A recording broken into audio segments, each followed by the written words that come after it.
The new Avatar, The Way of Water, has been criticized for being somewhat shallow, with characters that lack depth and a plot that is predictable. So I watched it to see if there was anything I could take away from it, beyond the simplistic messages of protecting nature and facing your fears. And upon closer inspection, I can say that I discovered some valuable lessons. In this video essay, I share my thoughts on how The Way of Water explores the theme of balancing the responsibilities of being a leader and a father at the same time, and what we can learn from it. The film features three male role models: the protagonist Jake Sully, the antagonist Colonel Miles Quaritch, and the supporting character Tonowari, the chief of another Na'vi tribe. The film focuses on how the three navigate their responsibilities as fathers and leaders, especially when dealing with risks and threats, making difficult ethical choices, and dealing with conflicts with those affected by their decisions. Part of being a leader of a group is dealing with risks and threats. Jake's desire to protect his family from risks is a driving force throughout the movie. To him, protecting is what it means to be a father. Jake is caught between protecting his clan and protecting his own family. He knows that his presence in the clan threatens its existence. At the same time, he does not want to depart and leave his family unprotected. Jake's solution to the problem is to give up his position as a clan leader and live with his family to find shelter somewhere far away from the clan. This decision creates conflict with his wife and children, but it is also an opportunity to teach them the importance of sacrificing a present good in the hope of a greater future good.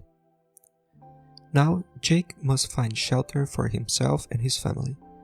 They retreat to the east coast of Pandora and seek refuge with the Mitkaina clan. Tonowari, the leader of the clan, is faced with a difficult decision. He must balance his moral obligation to offer hospitality to a stranger in need with his responsibility to protect his clan from outside threats. Tonowari's decision to welcome Jake's family ultimately means exposing his clan to potential threats. His decision also means that he must deal with the conflicts that arise within his clan. The main conflicts coming from his own family, first his wife and then his sons. Both Jake and Tonowari know how to use their new situation as an opportunity to form their children. Jake must guide his family as they learn the important lesson of adapting to a new culture, new ways of thinking and living.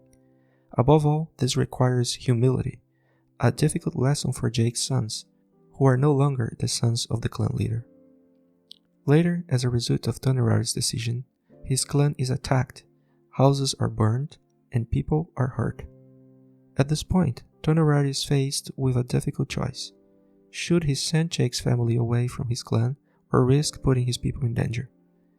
In the end, he understands that this war will eventually reach his clan, regardless of his decision to keep Jake's family among them or not. So he decides to use this situation as an opportunity to prepare his clan for a future war. The third male character is the avatar of Colonel Quaritch.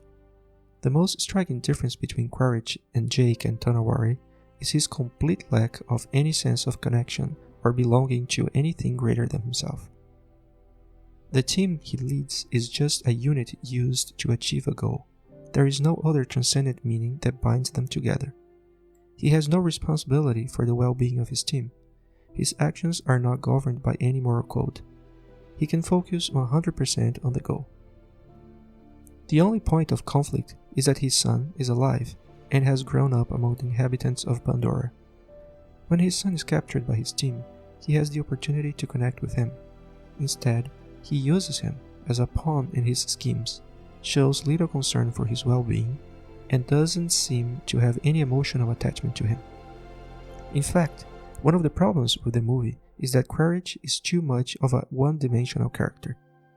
There is almost nothing redeemable about him, which makes him somewhat unrealistic. Still, I think that we can learn something from him.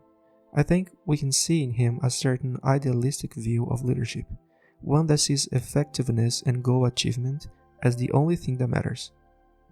Sometimes it seems that we are given the idea that to be the perfect leader, we must be able to be completely independent and detached from others, so that we can focus entirely on achieving the goals set before us. It's true that most of us wouldn't go so far as to completely disregard ethical responsibility, but there is often a temptation to see morality, parenthood, and family, and group bonds as limits to our full potential. I think the root of this temptation is the desire to escape responsibility. Any kind of bonding with others maximizes the scope of our responsibility, because we cannot simply go on without caring about the effects of our actions on those around us. The antidote to this temptation may be to recognize that the additional complications that arise from these bonds allows us to develop the virtues of a successful leader. This is what we see in Jake and Tonawari.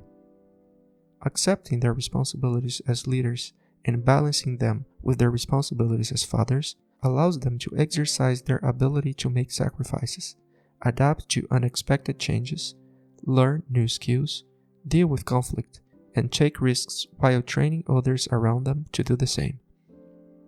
In the end, even though Avatar is a predictable and somewhat shallow movie, it can help us think about how we balance the responsibilities that come from different areas of our lives, how well we handle the inevitable conflicts that will always come our way, how we turn obstacles into opportunities to become better versions of ourselves, either as fathers, leaders, or whatever role we may have. So, I hope you found this video essay relevant to your own life, and that it gave you some food for thought. If so, please leave a like. If you enjoy this type of content, you might consider subscribing to the channel and hitting the notification button to make sure you don't miss out on upcoming content.